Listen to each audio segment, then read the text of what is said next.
Mont-Saint-Clair est une montagne calcaire jurassique qui culmine à 175 mètres. À l'époque Miocène, un effondrement de l'extrémité du massif de la Gardiole, au nord de l'actuelle ville de Frontignan, isole le Mont-Saint-Clair du reste du massif. Sète devient alors une île, entourée par la mer, dont le rivage se situe à 40 km plus au nord. Peu à peu, par l'apport des alluvions du Rhône, le Mont-Saint-Clair se retrouve relié par le cordon littoral, du côté est vers Frontignan et du côté ouest vers Agde. La lagune de Thau est ainsi formée. Depuis l'Antiquité, cette colline boisée qui se détache au loin d'un littoral très plat est un repère de navigation aperçu par les nombreux navigateurs. Le nom de la ville de Sète trouverait d'ailleurs son origine dans la forme bosselée et allongée du mont Saint-Clair qui, vue de la mer par les navigateurs et les pêcheurs, évoque celle d'un cétacé. C'est le père Henri Gaffineau, curé doyen de Sète et de ses ports, qui en 1897 donne à Notre-Dame de la Salette sa dimension actuelle. Bouleversé par l'annonce de l'apparition de la Vierge à la Salette en Isère, il établit à Saint-Clair un sanctuaire en l'honneur de cette apparition et institue le pèlerinage annuel du 19 septembre.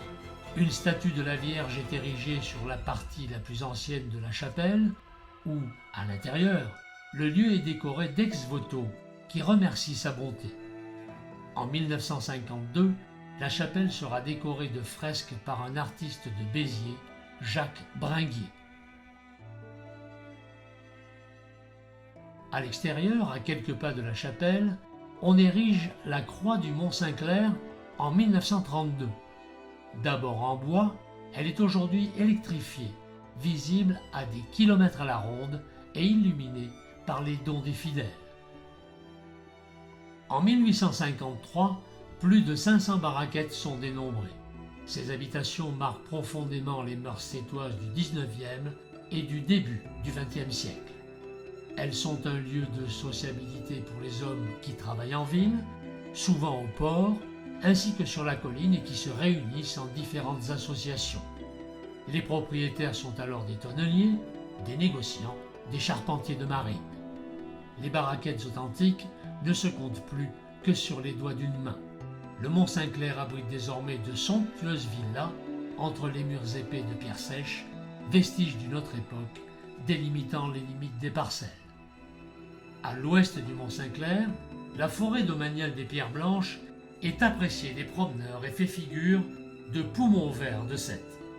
Avec ses 27 hectares de pinèdes, elle offre de nombreux sentiers pédestres avec des vues extraordinaires sur la Méditerranée et l'étang de Thau. Depuis le belvédère et la table d'orientation, la vue panoramique sur le Lido, qui court entre la mer et la lagune, est à couper le souffle. Avec ses 350 ans d'histoire, Sète a tant à vous raconter.